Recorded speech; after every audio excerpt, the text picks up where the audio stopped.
Assalamualaikum warahmatullahi wabarakatuh. Alhamdulillahirabbil alamin wal aqibatu lil muttaqin wala udwana illa 'alal zalimin. Asyhadu an la ilaha illallah wahdahu la syarikalah. Iyyahu na'budu wa iyyahu nasta'in wa asyhadu anna Muhammadan abduhu wa rasuluh arsalahu Allahu rahmatan lil alamin. Allahumma shalli wa sallim wa barik ala hadzal nabiyil karim war rasulil azim Muhammad ibn Abdillahil amin wa ala alihi wa sahbihi hudatil mujahidin amma ba'd. Hadirin hadirat jamaah salat subuh Masjid Al Muhajirin rahimakumullah. Marilah kita bersama-sama mengawali dengan memanjatkan puji syukur kehadirat Allah Subhanahu wa taala. Alhamdulillahirabbil alamin atas nikmat izin dari Allah kita dihadirkan kembali di subuh ini. Mudah-mudahan seluruh rangkaian ibadah kita baik yang wajib maupun yang sunnah mendapat ridho dari Allah Subhanahu wa taala. Salawat dan salam semoga terlimpah untuk Rasul kita yang terakhir, Nabi kita Muhammad Sallallahu Alaihi Wasallam, dan mudah-mudahan pula terlimpah untuk keluarga Rasulullah, para sahabat, tabi'in, tabi'ut tabi'in, insya Allah termasuk kita sekalian hingga akhir zaman. Bapak dan Ibu sekalian, kita akan melanjutkan kembali pembahasan kita tentang ketuhanan, yang pada saat itu satu poin di dalam sifat wajib bagi Allah itu sudah kita sampaikan, yaitu al-wujud, bahwa Allah Subhanahu wa taala itu adalah wajib adanya. Maka kalau masalah ini secara zatnya tidak diyakini oleh kita sebagai umat Islam, maka keyakinan-keyakinan yang lainnya pasti akan berantakan. Nah, akhirnya akan mengalami kekacauan dari sisi keimanan keislaman kita. Nah, itu yang sudah kita sampaikan di bulan yang lalu berkaitan dengan sifat wajib bagi Allah yang pertama. Kita akan masuki Bapak dan Ibu sekalian, sifat wajib yang keduanya, yaitu adalah al-qidam.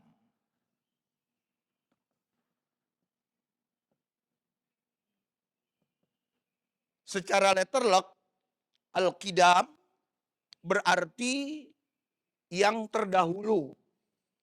Itu arti letterlocknya, Pak. Nah, wajib juga bagi kita sebagai umat Islam berkeyakinan kita kepada Allah bahwa Allah Subhanahu wa taala itu adalah terdahulu. Apa yang dimaksudkan bahwa Allah Subhanahu wa taala ini terdahulu? Bahwa Allah Subhanahu wa taala itu terdahulu, maksudnya adalah Allah tidak mengalami sebuah proses. Allah tidak dimulai oleh sesuatu. Nah, itu artinya terdahulu. Nah, Bapak sekalian, kalau ini tidak diyakini betul-betul, maka akan terjadi sebuah keyakinan bahwa Allah itu adalah lawan dari kidam, Pak. Apa lawan dari kidam? Lawan dari kidam itu adalah al-hudus.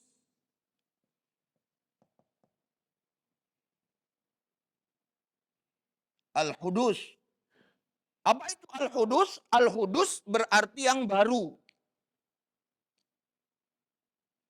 Nah, kalau dikatakan bahwa Allah itu adalah baru, berarti Allah itu diciptakan.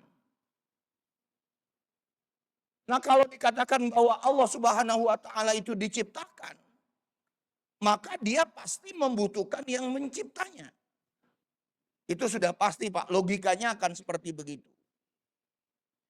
Nah, kalau dia itu membutuhkan yang mencipta itu sendiri atau sebagai pencipta, maka dalam masalah ini membutuhkan apa yang disebut dengan tasalsul. Apa tasalsul? Tasalsul itu adalah mata rantai. Jadi kalau ini terus menerus seperti begitu, maka mata rantai itu akan terjadi. Nah, tentu bagi kita sebagai umat Islam, tidaklah mungkin Allah Subhanahu wa taala itu Al-Hudus. Atau tidaklah mungkin Allah Subhanahu wa taala itu disebabkan oleh sesuatu. Itu tidak akan mungkin kita yakini seperti demikian. Nah, kemudian Pak, di kalangan para filosofis atau ahli-ahli filsafat, khususnya dalam hal ini adalah kaum Mu'tazilah, kaum yang selalu menggunakan rasionya. Apa dia pernah katakan, Pak? Kalau memang Allah itu adalah terdahulu, pertanyaannya adalah, kalau begitu Allah ada di mana sebelum Allah itu menciptakan alam? Jadi main logikanya kayak gitu tuh Pak. Jadi kalau Allah itu adalah terdahulu atau bersifat terdahulu, pertanyaannya adalah Allah itu ada di mana sebelum Allah itu menciptakan alam semesta ini. Nah, pertanyaan ini memang pernah mengemuka di era sahabat-sahabat Nabi, khususnya di era kepemimpinan Sayyidina Ali bin Abi Thalib karramallahu wajhah. Apa yang dijawab oleh Sayyidina Ali terhadap pertanyaan yang tadi kita sebutkan? Jawaban kata Sayyidina Ali, pertanyaan ini adalah pertanyaan yang bid'ah. Pertanyaan yang dibuat-buat. Pertanyaan yang tidak bisa dipertanggungjawabkan secara logika yang sehat. Akal yang sehat. Jadi kalau ada yang mempertanyakan sekali lagi, ada di mana Allah itu sebelum Allah menciptakan alam semesta, maka jawaban dari Sayyidina Ali pada saat itu adalah pertanyaan yang bid'ah, pertanyaan yang dibuat-buat, dan hal itu adalah pertanyaan yang tidak bisa masuk ke dalam logika sehat, akal sehat kita. Nah, itu jawabannya, Pak. Kenapa? Karena memang akal kita itu kan nggak akan mungkin sanggup. Di mana pada saat itu belum ada alam semesta. Alam semesta inilah yang kita sebutkan adanya ruang dan waktu. Adanya ruang dan waktu itu adalah untuk membatasi.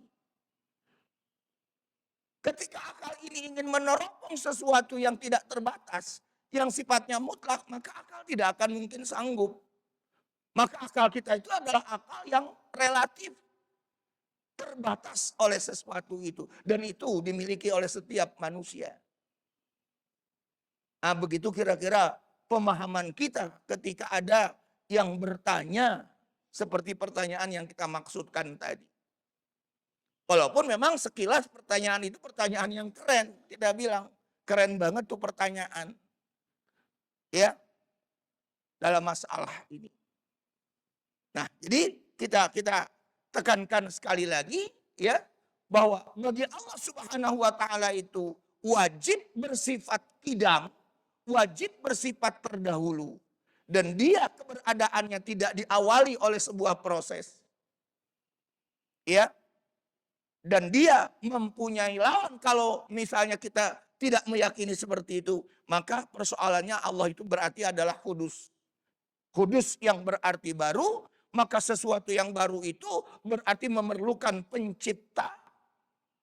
Dan kalau sudah memerlukan pencipta, maka ke atas ada yang kita sebut, saya bilang tadi, siapa yang menciptakan ini? Siapa lagi yang menciptakan itu? Dan seterusnya dan seterusnya. Inilah yang saya sebutkan adanya yang kita sebut tasalsul tadi. Mata rantai yang berkepanjangan yang tidak ada habisnya. Tapi kalau kita sudah tekankan masalah ini dalam keyakinan kita bahwa Allah itu adalah terdahulu, jelas bagi kita sekalian.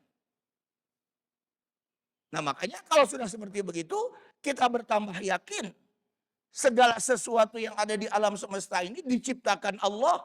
Segala sesuatu yang ada pada diri kita ini sudah diatur oleh Allah. Itu kita akhirnya meyakini seperti itu, Pak. Ya, dan inilah yang kita sebutkan di dalam Al-Quran, suratnya surat Al-Hadid. Ya, di dalam Quran surat Al-Hadid, Bapak bisa lihat kembali di ayatnya adalah ayat ketiga, Allah Subhanahu wa taala berfirman pada ayat tersebut, ya, huwal awwalu wal akhiru waz zahiru wal batin. Suratnya surat Al-Hadid surat 57 ayatnya ayat ketiga. Dialah Allah yang awal, yang kita bilang tadi Pak, Al-Qidam, yang terdahulu, ya. Nah, dan seterusnya dan seterusnya. Jadi baik dalil secara logika maupun dalil secara ayat, dalil secara nakal, ya, nakli dan juga asli, itu sejalan dengan logika yang ada pada kita sebagai manusia yang sehat. Nah, Bapak dan Ibu sekalian, kemudian yang kedua Pak, yang ketiga, kalau dari urutannya al-wujud ya Pak. Yang ketiga adalah yaitu al-baqa. Al-baqa yang juga kalau kita terjemahkan ke dalam bahasa Indonesia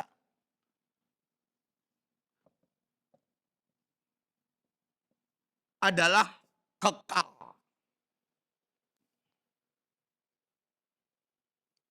Dari konteksnya ke ayat surat Al-Hadid, itulah yang kita sebut dengan al-akhir. Nah, demikian juga bahwa Allah Subhanahu wa taala itu adalah kekal, zat yang kekal. Nah, zat yang kekal inilah zat yang pasti tidak mengalami kehancuran atau kebinasaan.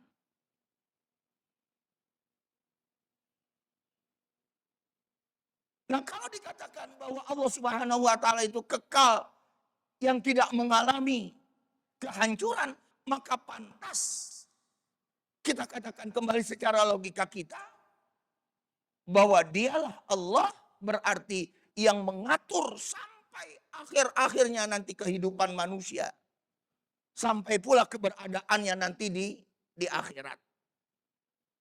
Kita di dunia sampai kepada kiamat, kemudian juga nanti di akhirat menerima apa yang kita sebutkan ada surga dan neraka. Maka semuanya itu perlu apa? Perlu pengaturan, perlu penentuan itu tadi. Perlu pengaturan dan penentuan, itulah adanya Allah Subhanahu wa taala yang maha kekal itu. Lawan dari kata kekal yaitu dalam bahasa Arabnya adalah al-fana. Ya, lawan dari baqa itu dalam Al-Qur'an disebut dengan istilah al-fana.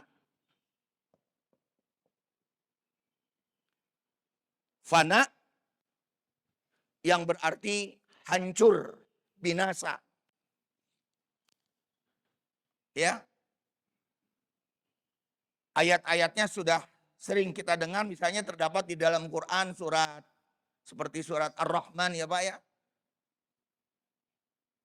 Wa yabqa dzul jalali wal ikram. Yabqa, kata yabqa, dan dialah Allah Subhanahu wa taala itu adalah kekal.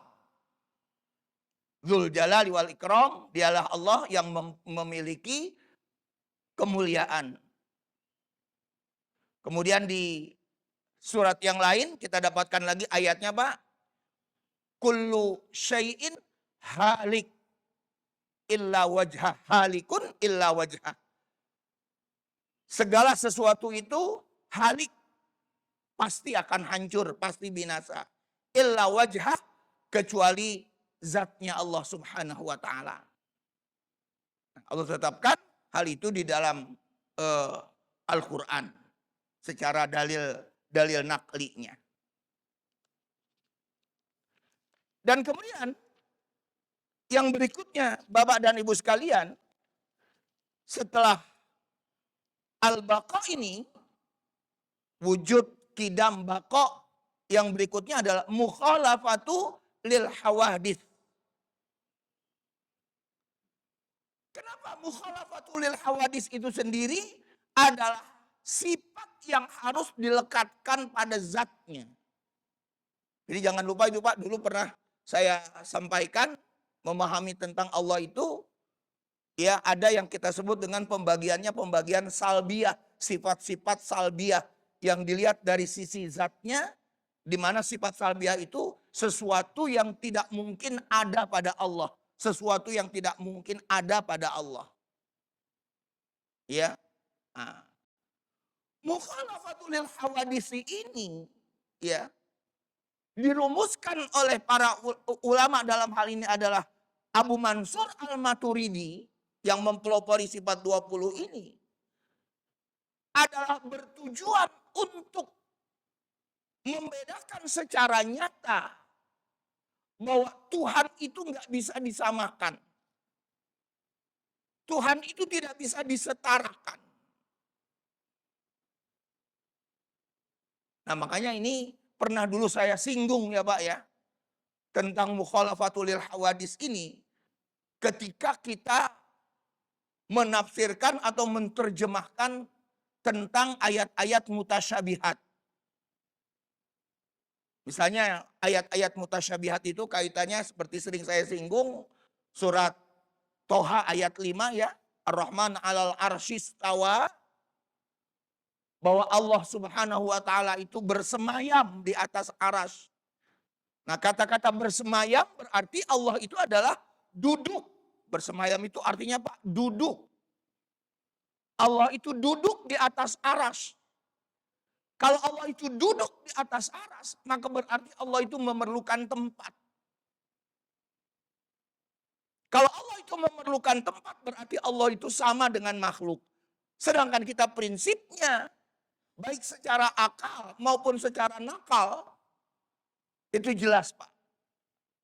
Bahwa secara nakal, dalam masalah ini, surat Asy-Syura dan surat Al-Ikhlas yang menyebutkan laisa kamitslihi syai'un dan walam yakul lahu kufuwan ahad. Itu dalilnya tuh Pak. Bahwa Allah Subhanahu wa taala itu tidak setara dengan makhluknya, dengan ciptaannya. Walam yakul lahu kufuwan ahad dan Allah Subhanahu wa taala itu tidak semisal. Itu yang pertama, yang keduanya tidak setara dengan makhluknya, dengan ciptaannya itu. Maka ketika Allah sudah menetapkan ini, dua ayat ini, maka yang menjadi persoalannya nanti memang bagaimana ayat-ayat mutasyabihat itu dapat kita tafsirkan sehingga tidak berlawanan. Baik secara logika kita maupun secara ayat maupun hadis atau secara nakal, secara nakli. Jadi Bapak bisa bayangkan kalau misalnya Allah itu bersemayam di atas aras, berarti Allah itu adalah duduk di atas aras. Maka berarti saya bilang tadi Allah itu membutuhkan tempat. Sesuatu yang membutuhkan tempat namanya apa Pak? Sesuatu yang membutuhkan tempat namanya benda. Dan Allah bukan benda. Berarti dia nanti pemahaman kita akan semisal atau setara dengan ciptaannya. Dan ini tidak benar. Ketika ayat 5 di surat Toha tadi diartikan sebagai bersemayam, itu tidak benar. Walaupun sekali lagi kita di kalangan ulama-ulama aswaja ya. Ini kita mengulang lagi sedikit ya, di kalangan ulama-ulama aswaja itu memberikan arti dari bahwa Allah itu bersemayam di atas aras itu jangan diartikan bersemayam. Maka arti itu harus dipalingkan dengan arti yang lain atau diganti dengan arti yang lain. Jangan bersemayam. Lalu apa artinya Pak? Menurut orang-orang atau pemahaman aswaja harus diartikan Allah Subhanahu wa taala itu menguasai. Jadi bukan bersemayam di atas aras, tetapi menguasai aras. Lebih logik Pak. Kalau diartikan seperti itu. Nah, inilah yang kita sebut dengan istilah di dalam penafsirannya itu penafsiran secara takwil. Jadi takwil itu memalingkan atau mengartikan lain dari arti yang sebenarnya kepada arti yang lain. Ya, dan takwil ini sekali lagi Pak, jangan nanti dibilang takwil ini hanya dilakukan oleh ulama-ulama khalaf, ulama-ulama yang di zaman sekarang itu tidak. Dari zaman sahabat itu sudah ada yang namanya takwil. Mengartikan secara takwil itu ada. Apa buktinya, Pak? Buktinya apa yang dilakukan oleh Ibnu Abbas, saudara sepupunya Rasulullah Shallallahu Alaihi Wasallam, di mana Ibnu Abbas pernah didoakan oleh Rasulullah Shallallahu Alaihi Wasallam. Inti dari doa itu, Pak, kepada Ibnu Abbas dari Rasulullah, apa inti doanya? Ya Allah, berikanlah pemahaman dan takwil kepada Ibnu Abbas. Itu pun dikatakan oleh Rasulullah. Nah, tapi pemahaman yang lain yang kita sebutlah secara langsungnya adalah pemahaman orang-orang Wahabi Salafi itu tidak mau menggunakan dengan metode takwil ini, nggak mau dia. Tetap saja diartikan bahwa itu adalah bersemayam. Jadi kalau diartikan bersemayam maka seperti itu. Termasuk juga apa, Pak? Hadis Nabi itu bahwa Allah Subhanahu wa taala itu turun ke langit dunia di sepertiga malam terakhir. Turun. Nah, kata-kata turun ini kalau kita tidak memahaminya juga secara benar, ini akan menyamakan Allah dengan makhluk. Maka kata-kata turun itu diartikan oleh para ulama aswaja itu bukannya turun, melainkan Allah menurunkan rahmatnya di malam sepertiga terakhir. Jadi yang turun apa? Yang turun itu rahmatnya Allah, kasih sayangnya Allah di malam hari. Bukan Allah itu turun sama seperti kita turun dari mobil. Secara fisik begitu, Pak. Tidak demikian. Jadi di sana kita takwil menjadi rahmat. Ya. Nah, jadi sekali lagi prinsip kembali kepada sifat yang 20 tadi, prinsip mukhalafatul lil hawadis, bahwa Allah Subhanahu wa taala itu berlainan, ya, mukhalafah. Al mukhalafatu lil hawadis.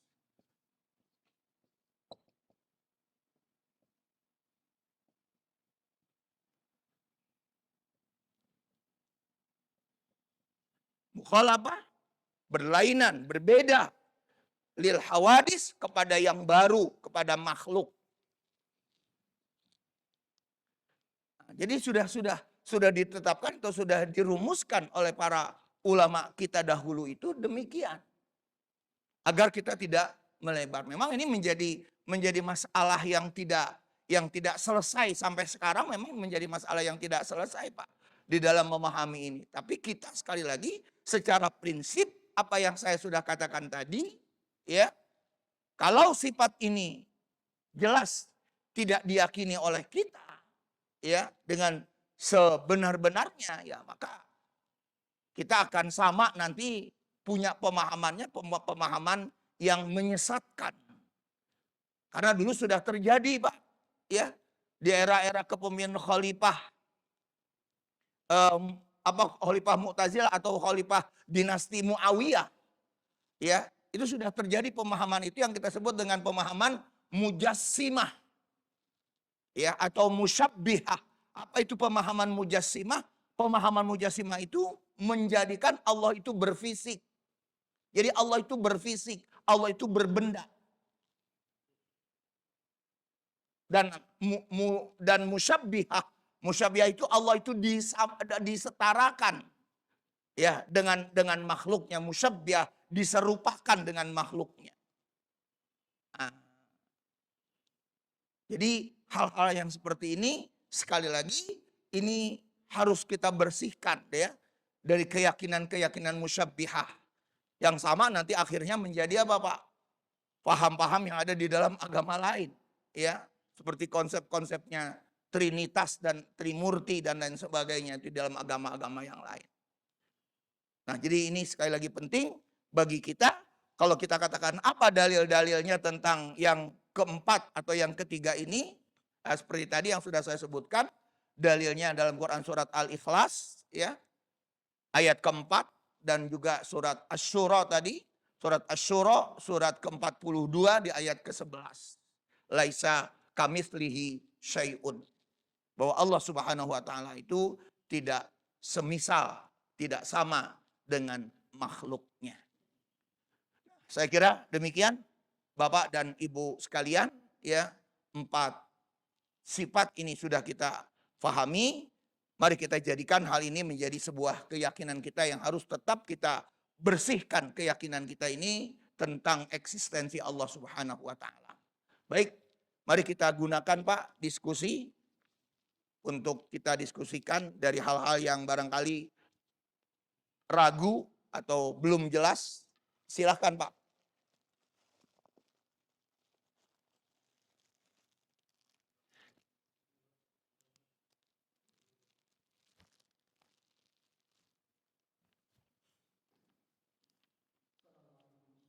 Waalaikumsalam.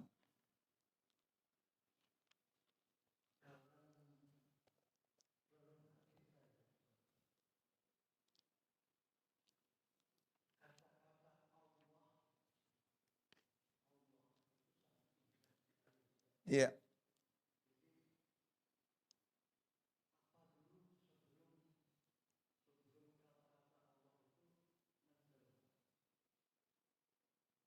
Menjelma.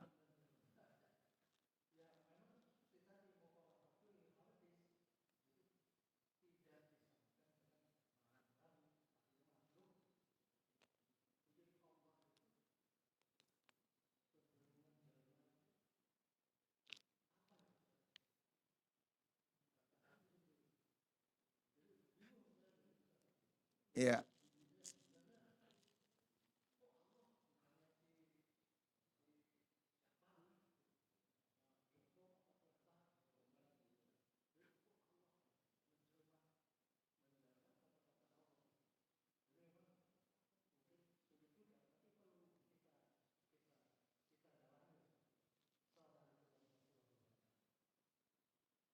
Iya. Baik. Bapak dan Ibu sekalian, kalau kita memahami kembali memang disinilah Allah itu untuk memperkenalkan dirinya itu diperlukanlah apa yang disebut dengan Rasul atau Nabi. Jadi Rasul atau Nabi yang membawa misi dari Allah Subhanahu wa taala untuk memperkenalkan siapa itu Allah. Jadi sebetulnya nanti Pak, dalam konteks kita memahami materi tentang tauhid, tentang keimanan, tentang akidah ini, maka disitulah kita memerlukan lagi pembahasan tentang kerasulan. Karena tanpa Rasul, tanpa Nabi, kita juga tidak mungkin mempunyai apa Pak? Pemahaman yang jelas, pemahaman yang mendalam. Kalau nggak ada Rasul, kalau nggak ada Nabi. Maka diutuslah yang pertamanya yaitu Nabi Adam alaihi salam. Dari Nabi Adamlah diberikannya penjelasan-penjelasan yang berkaitan dengan wahyu. Walaupun nanti kalau kita perhatikan kembali untuk kelanjutannya setelah Nabi Adam ini, tidak semua disebut juga adalah Rasul. Ada juga yang namanya Nabi. Nah nanti apa perbedaan Rasul dan Nabi? Kan begitu Ibu, Bapak dan Ibu. Apa perbedaannya? Ini mempunyai perbedaan ketika kita memahami tentang kerasulan ini. Nah kemudian dari wahyu itulah Allah Subhanahu wa taala memperkenalkan namanya yaitu Allah. Dan nama Allah ini belum ada. Ya. Saya pernah sampaikan tentang Allah itu adalah nama yang agung. Allah. Oleh para ulama disebut dengan Ismul A'zam. Yaitu nama yang paling agung. Dari sisi tulisan ini saja Pak, dari sisi tulisannya. Ini kalau kita preteli, ini saya ulangi lagi, pernah saya sampaikan dan saya jelaskan dulu di sini. Kalau kita preteli huruf-huruf yang ada pada kata Allah ini, maka tetap eksistensinya adalah namanya Allah. Eksistensinya. Tetap namanya adalah Allah. Kita preteli ya Pak ya. Hilang alifnya Pak. Apa akhirnya Pak? Berbunyi lillah. Alifnya kita buang misalnya. Apa itu lillah? Ya Allah.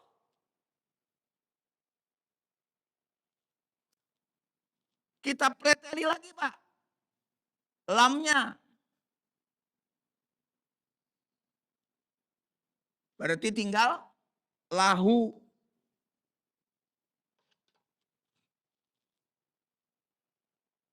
Apa artinya juga? Allah. Bagi Allah. Baginya, nyanya itu nya Allah. Bagi dia. Lahu mulkus. Apa pemiliknya. Kerajaan langit dan bumi. Kita preteli lagi Pak. Tinggal hu. Ini juga artinya adalah Allah. Hu. La ilaha illa hu. Huwa. Fa'buduhu. Fa'buduh.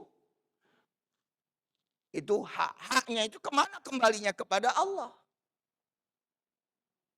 Disitulah keagungannya Allah subhanahu wa ta'ala. Maka dia disebut Ismul A'zam. Makanya orang, jangan kita nanti kita salahin Pak. Orang-orang sufi kalau udah lagi zikir-zikir, hu. Nah itu orang-orang sufi zikirnya dalam torikat-torikat tertentu menyebutnya seperti itu.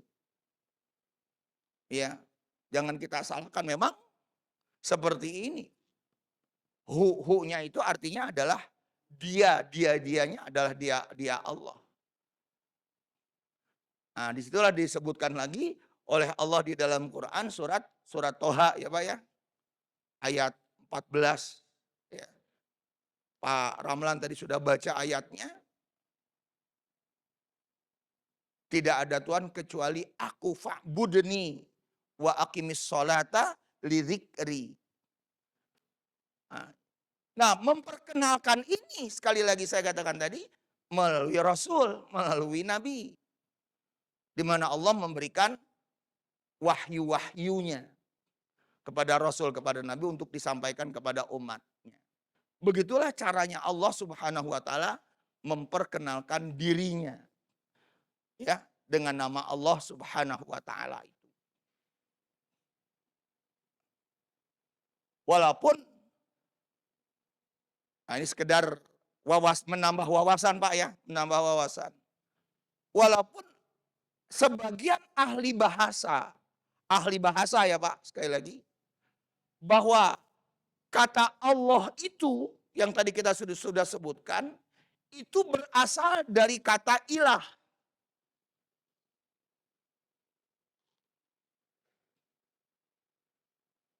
Ilah ini di dalam bahasa Ibrani disebut dengan Eloh.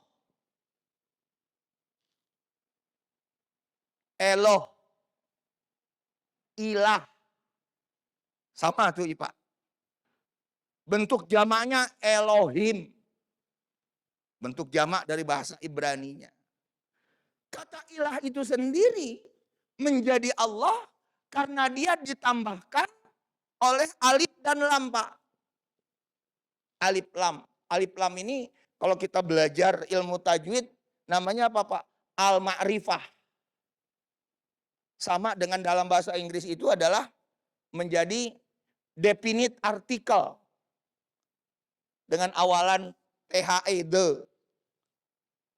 Dalam bahasa ini, dalam bahasa Arabnya pakai al. Definite artikel atau al-ma'rifah.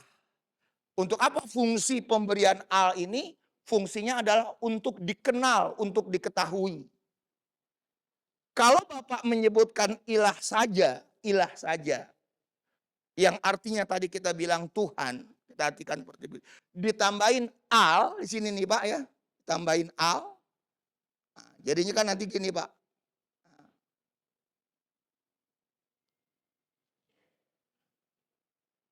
Maka kalau sudah begini, nah disebutlah Allah. Kita menyebutnya. Artinya Allah itu Tuhan yang dikenal. Ya, Tuhan yang dikenal oleh kita tentunya. Sehingga penambahannya ada alif lam. Kalau kita sebutkan ilah doang, ilah, nah itu kan tidak kita Tuhan. Kita sering artikan sebagai Tuhan. Nah, jadi itu kalau kita mau memahaminya dari sisi pemahaman yang lainnya demikian. Ya dari pakar-pakar bahasa tentunya. Ya. Jadi yang menamakan, siapa yang menamakan dirinya Allah itu ya Allah. Landasannya tadi Pak, surat Toha ayat 14. Nah Bapak bisa cek itu. Bahwa Allah itu menamakan dirinya adalah Allah. Surat Toha ayatnya ayat 14. Ya, saya kira itu Pak.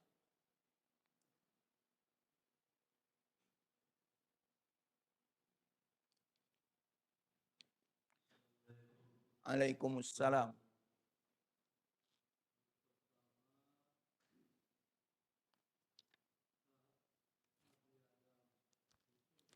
Hmm.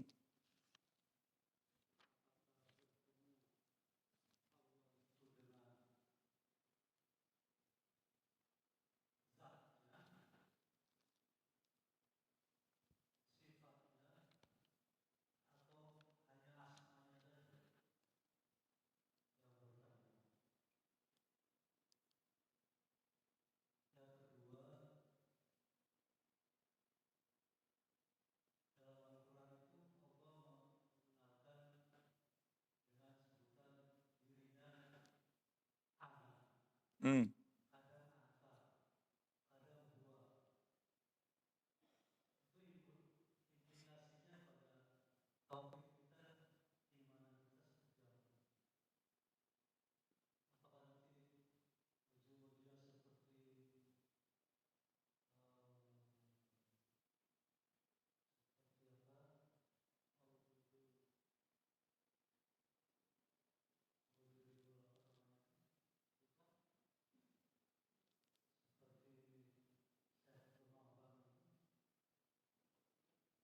Manunggaling kaulah Gusti.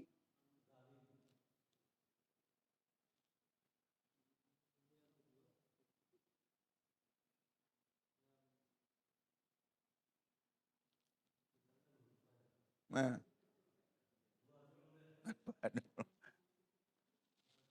Ya, baik. Kalau kita memahami atau berangkat dari sebuah hadis, ya Pak ya, antara pertemuan Allah dengan Nabi Adam, dan hadis ini oleh mayoritas ulama dinilai sebagai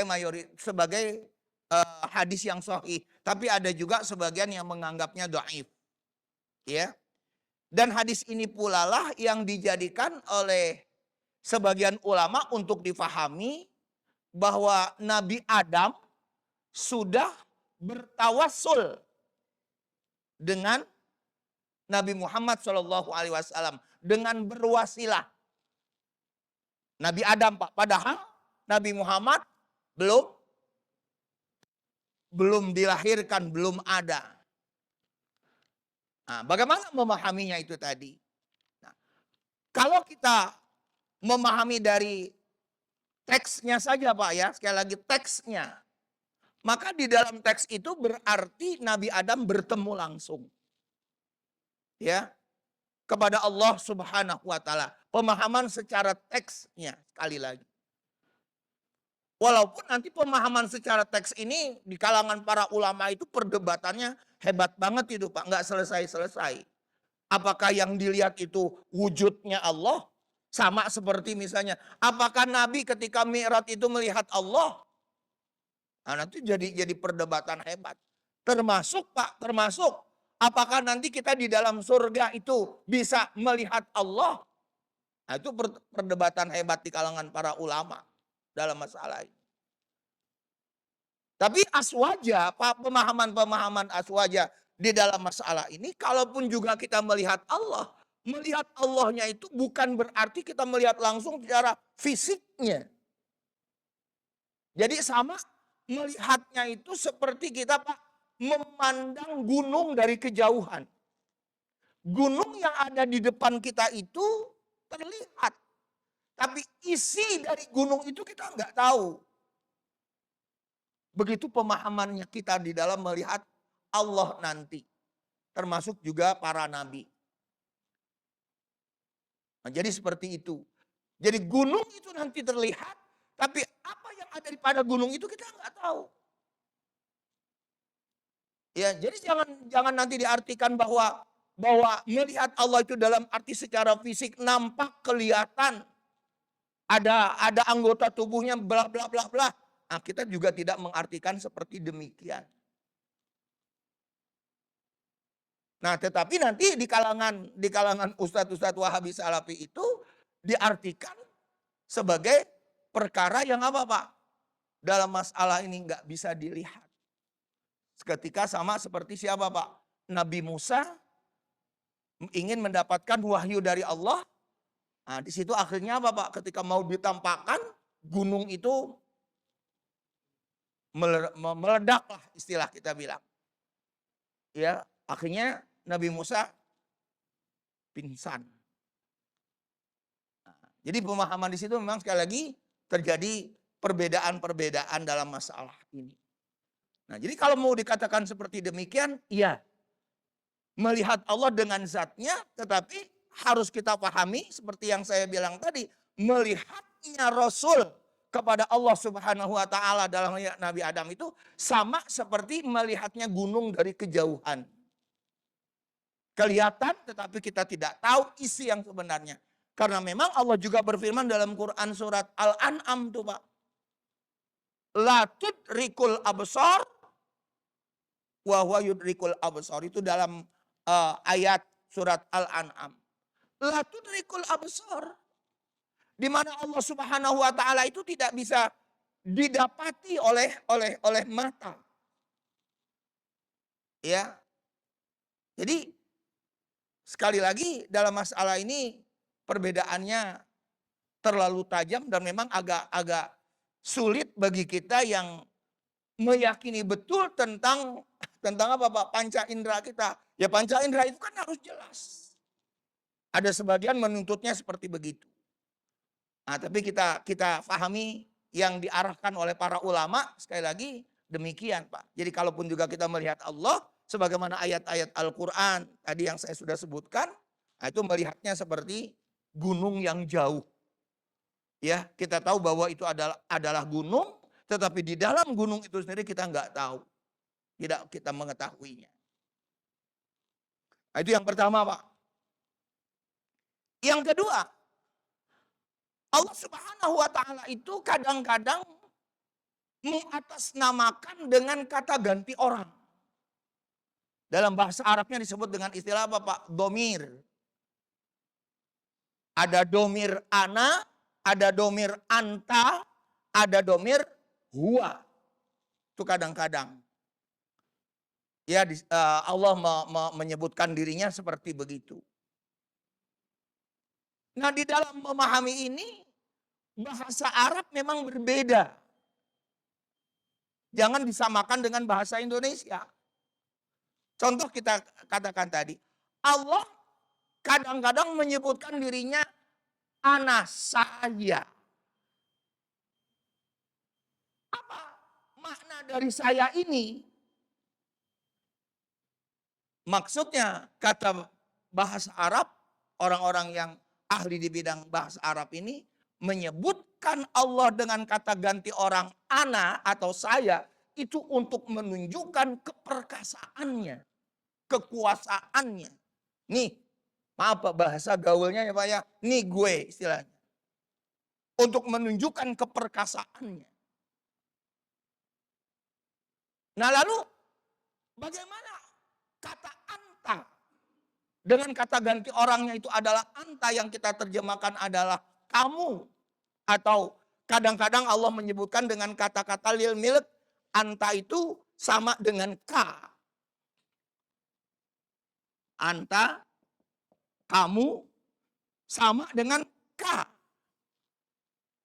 Iyaka. Hanya kepadamu. Apa makna di sini? Bapak dan Ibu sekalian, makna ka di sini yang kita artikan tadi kamu itu adalah untuk menunjukkan kedekatan. Ya, kedekatan Allah kepada kita. Tapi kalau Bapak tanyakan, mana yang lebih dekat antara ka atau anta itu tadi? Ya, dengan Bapak menyebutkan dengan bunyi redaksinya adalah Allahumma. Ya Allah. Para ahli bahasa menyebutkannya lebih dekatnya itu dengan menggunakan kata Allahumma. Ya. Apalagi kalau kita mau tambah lagi dengan kata apa Pak? Rabbana. Ya Tuhan kami, ya Allah. Kedekatannya itu justru lebih dekat kepada Allahummanya itu. Nah, demikian juga pada anta untuk menunjukkan kedekatannya. Sebetulnya satu lagi Pak. Allah kadang-kadang juga menyebutkan dirinya itu apa Pak? Dengan kata ganti orang nahnu. Kami. Nah di sini kadang-kadang orang suka ngebantah. Kalau Allah mengatakan kami, berarti Allah itu banyak dong. Jangan dipahamin menurut bahasa Indonesia. Kalau menurut bahasa Indonesia ya begitu. Kami itu banyak. Pemahamannya bahasa Arab. Kalau Allah menunjukkan kata-kata nahnu dalam arti kami di sini, ini untuk menunjukkan apa Pak? Dalam masalah ini. Untuk menunjukkan apa namanya itu, kemuliaan dan kehormatan Allah Subhanahu wa taala kepada makhluknya. Dipahaminya seperti begitu. Untuk menunjukkan kemuliaan atau kehormatan Allah kami. Makanya juga kan Bapak kalau jadi apa? Kalau jadi MC misalnya Pak ya, jadi host. Bapak nggak pernah bilang saya kan. Yang kami hormati. Nah, silakan Bapak, kami persilahkan. Kami, bukannya saya persilahkan. Jadi itu menunjukkan bahasa yang lebih terhormat. Kemudian lagi, tadi yang satu lagi Bapak singgung, ini tambahan dari saya. Ini contohnya seperti apa Pak? Kami utus, kami kirim angin misalnya. Atau kami turunkan Al-Quran itu. Surat Al-Hijr ya Pak ya. Surat Al-Hijr, surat ke-15 ayat 9. Ya. Kami turunkan Al-Quran itu dan kami pula lah yang menjaganya. Itu menggunakan kata-kata nahnu atau kami. Contohnya. Yang berikut tadi terakhir yaitu huwa.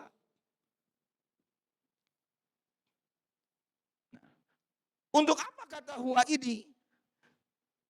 Dulu pernah kita singgung, huwa ini kalau memang juga kita mau artikan secara bahasa Indonesia, diambil dari bahasa Arabnya itu untuk menunjukkan kata ganti orang. Pertama, huwa kata ganti orang pertama dia. Nah untuk apa penggunaan kata huwa ini? Nah, oleh para ulama sufi, saya masuk ke ulama sufi dalam masalah ini Pak ya. Ini untuk menunjukkan kedekatan. Tapi kedekatannya jangan, tadi saya sudah singgung, jangan diartikan manunggaling kaula Gusti. Memang memahami ayat Pak, memahami ayat di surat Qaf. Bapak nanti bisa lihat surat Qaf, surat 50 ayat 16. Ini seakan-akan manunggaling kaula Gusti bagi orang-orang sufi. Apa kata surat Qaf di ayat 16? Wa nahnu aqrabu ilaihi min hablil warid. Kami ini lebih dekat dari urat leher kalian. Kami Allah lebih dekat dari urat leher. Sebagian orang-orang sufi ya itulah. Tapi sufinya yang menyesatkan ya Pak ya. Kalau Bapak katakan, ada nggak sufi yang menyesatkan? Ya ada. Ya, yang salah niat. Ya, yang salah niat itu nanti jadi sufi yang menyesatkan. Jadi kata apa tadi surat Qaf surat 50 ayat 16, kami lebih dekat dari urat leher. Bapak bisa bayangkan tuh. Jadi disitulah diartikan oleh para ulama, orang-orang sufinya itu adalah manunggaling kaula Gusti, adanya kita itu menyatu dengan Tuhan atau Tuhan menyatu dengan kita. Saya nggak begitu jelas Pak ya membaca sejarahnya tentang Syekh Siti Jenar di Indonesia yang kemudian menurut ahli sejarah akhirnya dia dihukum mati, dipancung oleh Wali Songo. Dan juga ada di Mesir namanya Pak Al-Hallaj yang juga menyatakan manunggaling kaula Gusti itu. Ya. Tapi melihat dari sisi aspek-aspek yang lain sebetulnya ya. Ya, kita tidak bisa juga menyalahkan ya kalau mereka mengatakan demikian. Karena kalau orang sudah bertasawuf dia memang akhirnya nanti Pak dia mengalami ighraq. Apa itu ighraq Pak? Tenggelam dengan suasana zikir tarikatnya itu. Dia tenggelam. Tenggelam itu ya berarti sudah merasa menyatu. Zatnya ini yang fisiknya itu sudah hancur lebur. Ya, menyatu dengan Allah itu nanti ke sana. Tapi kita bukan orang-orang sufi ya Pak ya. Saya juga bukan mursyid sekali lagi. Ya, saya juga nggak berani untuk menyampaikan masalah ini. Cuman memang begitu praktek-praktek dari mereka. Ya saya kira itu Pak. Kurang lebihnya. Nggak ada lagi Pak? Ya baik cukup ya Pak ya. Mau sarapan. Baik, mari kita sama-sama memohon kepada Allah Subhanahu wa taala. Kita akhiri taklim kita di pagi ini. Semoga Allah Subhanahu wa taala tetap membimbing kita bertolabul ilmi ini. Jangan Allah biarkan kita ini tersesat ya di dalam memahaminya, dan Allah tetap jadikan ilmu yang kita dapatkan menjadi ilmu yang bermanfaat buat kita. Ilmu yang bermanfaat adalah ilmu yang mampu memperbaiki diri kita untuk tetap berhubungan dengan Allah Subhanahu wa taala dengan sebaik-baiknya, dan ilmu yang bermanfaat juga adalah ilmu yang dapat memperbaiki hubungan kita secara hablum minan nas, horizontal kita. Ala hadhihi niyah wa kulli niyatin shalihah. Al-Fatihah. A'udzu billahi minasyaitonir rajim. Bismillahirrahmanirrahim. Alhamdulillahirabbil alamin, arrahmanir rahim. Maliki yaumiddin. Iyyaka na'budu wa iyyaka nasta'in. Ihdinas siratal mustaqim. Siratal ladzina an'amta 'alaihim ghairil maghdubi 'alaihim waladdallin. Amin. Bismillahirrahmanirrahim. Alhamdulillahirabbil alamin, hamdas syakirin na'imin, hamdan yuwafi ni'amahu wa yukafi mazidah. Ya Rabbana lakal hamdu wa lakas syukru kama yanbaghi li jalali wajhikal karimi wa azimi sultani. Allahumma salli wa sallim wa barik ala sayyidina Muhammad. Ya Allah ya Rahman ya Rahim. Ya dzal jalali wal ikram. Ya Hayyu ya Qayyum. Ya Ghafur, Ya Ghaffar. Ya Allah, karena nikmat-Mu, nikmat iman, nikmat Islam, yang Engkau telah tanamkan ke dalam diri kami. Dan karena nikmat sehat walafiat yang ada di dalam diri kami, yang Engkau anugerahkan kepada kami. Engkau hadirkan kami di rumah-Mu ini, Masjid Al-Muhajirin. Kami mohon kepadamu ya Allah, jadikanlah seluruh upaya kami, usaha-usaha kami dalam melaksanakan ibadah terhadap Engkau ya Allah. Kepada Engkau ya Allah, karena Engkau ya Allah, Engkau jadikan bernilai ibadah dan mendapat ridha di sisi-Mu ya Allah.